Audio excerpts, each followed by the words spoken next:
राज्यातील 4 कोर्टांना बॉम्ब उडवण्याची धमकी।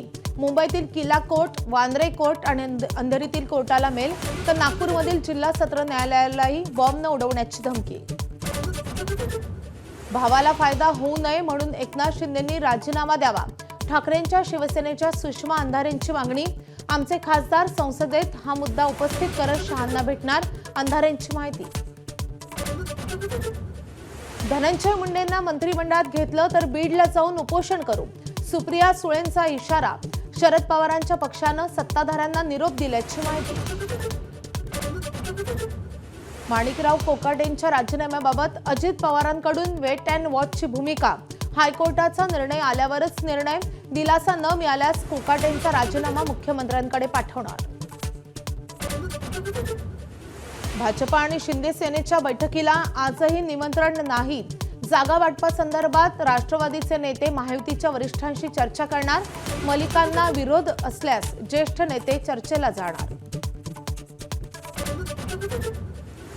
खासदार संजय राऊतांनी घेतली शरद पवारांची भेट। मुंबईसह ठाणे आणि नाशिक महापालिका सोबत लढण्यासंदर्भात चर्चा। इतरही महापालिका सोबत लढण्याबाबत चर्चा सुरू असल्याची माहिती। आमदार प्रज्ञा सातव आणि दिलीप मानेंच्या हाती कमळ। महसूल मंत्री बावनकुळे आणि प्रदेशाध्यक्ष रवींद्र चव्हाण यांच्या उपस्थितीत पक्षप्रवेश। काँग्रेसला मोठा झटका। पिंपरी चिंचवड महापालिकेसाठी काँग्रेसचा अजित पवारांच्या राष्ट्रवादीला प्रस्ताव। 20 जागा देण्याची मागणी। अजित पवार काय भूमिका घेणार याकडे लक्ष।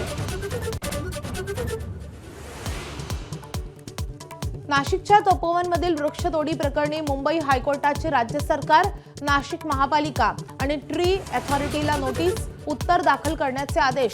पुढील सुनावणी 14 जानेवारीला। सांगलीच्या ईश्वरपूरमध्ये अल्पवयीन मुलीवर 2 नराधमांचा बलात्कार। ऋतिक महापुरे आणि आशिष खांबे या दोन्ही नराधमांना अटक। दोघांनीही मुलीचं अपहरण करून मारहाण करत अत्याचार केले। आंतरराष्ट्रीय ख्यातीचे शिल्पकार राम सुतार यांचं वृद्धापकाळानं निधन। वयाच्या 101व्या वर्षी घेतला अखेरचा श्वास। पद्मश्री, महाराष्ट्र भूषण सारख्या पुरस्कारांनी गौरवान्वित। एबीपी माझा, उघडा डोळे बघा नीट।